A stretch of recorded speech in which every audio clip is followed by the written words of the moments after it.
নমস্কার সবাইকে, কৈলাস স্টাডি সেন্টারের তরফ থেকে আজকের এই ক্লাস আমরা দেখব ঝাড়খণ্ড জেটের যে বাংলা রয়েছে বিষয়, সেই বাংলা বিষয়ের যে পত্র 1 রয়েছে, ঠিক আছে। সেই পত্র 1-এর এর পূর্বে আমি আরও 7টা ভিডিও আপলোড করেছি। আপনারা যদি সেই ভিডিওগুলো না দেখে থাকেন তাহলে দেখে নেবেন নিশ্চয়ই।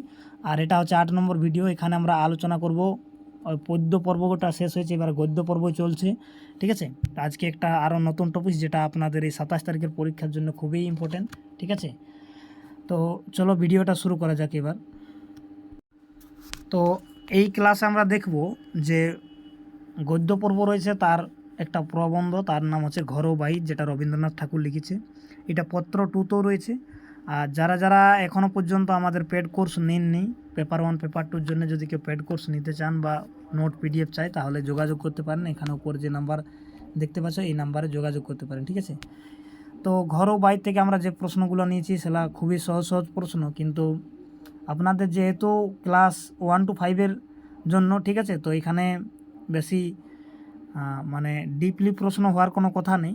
তো যাই হোক, এইখানে যে প্রথম প্রশ্ন নেওয়া আছে সেটা হচ্ছে যে মূল প্রবন্ধ থেকেই প্রশ্ন হচ্ছে, সেটা হচ্ছে যে আমাদের ভোগবিলাসে আয়োজন ছিল না। তো আমাদের ভোগবিলাসের আয়োজন ছিল না, এটা কোন সময়, ঠিক আছে। এখানে কার কথা বলা হয়েছে? কবির কথা বলা হয়েছে। তো তাদের বাল্যকালে, কৈশোরকালে, শিশুকালে আর বার্ধক্যকালে। তো এখানে সঠিক উত্তর কী হবে? এর সঠিক উত্তর হবে শিশুকালে, ঠিক আছে।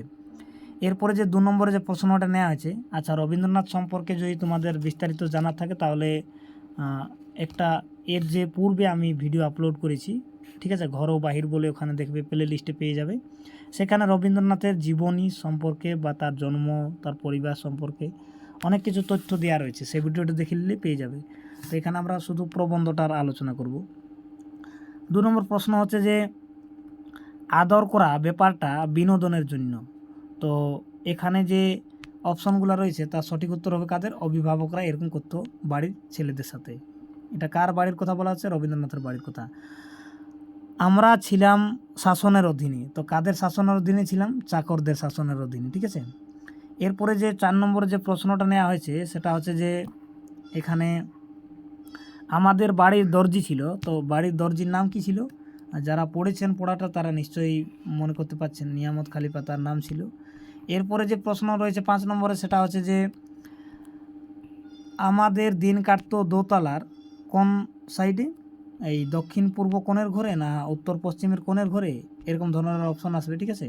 তো এর সঠিক উত্তর হবে দক্ষিণ পূর্ব কোণের ঘরে। তো তারপরে যে প্রশ্ন রয়েছে সেটা হচ্ছে যে যে বালকটি কবিকে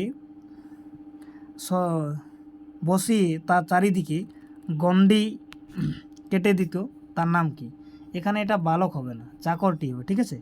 তো ওনার নাম হচ্ছে শ্যাম, ঠিক আছে। ওনার নাম কি ছিল? শ্যাম, যিনি রবীন্দ্রনাথকে ওই ঘরের কোণে বসিয়ে একটা খড়ির গণ্ডি টেনে দিত। তো পরবর্তী যে প্রশ্ন রয়েছে সেটা হচ্ছে যে উপরের ঘাট জনশূন্য ও নিস্তব্ধ হতো। কোন সময় জনশূন্য নিস্তব্ধ হতো? দুপুরবেলায়। পরবর্তী যে প্রশ্ন নেওয়া আছে সেটা হচ্ছে যে কবির সমস্ত মনকে অধিকার করেছিল। কবির সমস্ত মনকে অধিকার করেছিল কোথায়? এই যে ঘাট বাঁধানো পুকুরটি, ন সন্ধ্যার অন্ধকার, ন পুষ্করণীর তীরে নির্জন বটতলটি। তো এই পুষ্করণীর তীরে নির্জন বটতলটি এর হবে সঠিক উত্তর। এরপরে যে প্রশ্নটা নেওয়া হয়েছে সেটা হচ্ছে যে কবিদের যে দুধ দিত তার নাম কি? ঠিক আছে, তো তার নাম হচ্ছে তারা গোয়ালিনী, ঠিক আছে, তারা গোয়ালিনী।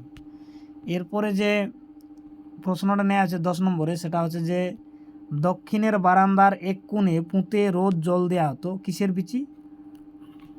আমের বিচি, পেয়ারা বিচি, আতার বিচি, ডালিমের বিচি। তো আতার বিচি এর সঠিক উত্তর হবে।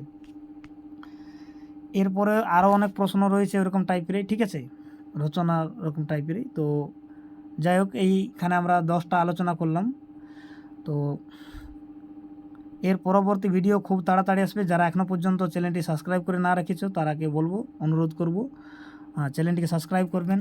আর আমি চেষ্টা করব আজকের মধ্যেই আপনাদের যেটুকু সিলেবাস রয়েছে সম্পূর্ণটা ভিডিওর মাধ্যমে আপনাদের কমপ্লিট করার চেষ্টা করব। তো ধন্যবাদ সবাইকে ভিডিওটা শেষ পর্যন্ত দেখার জন্য। ভিডিওটাকে শেয়ার করবেন, আর কোনো সমস্যা হলে কমেন্ট করে জানাবেন। আর পেড কোর্স নেওয়ার থাকলে ফোন নম্বরে যোগাযোগ করবেন।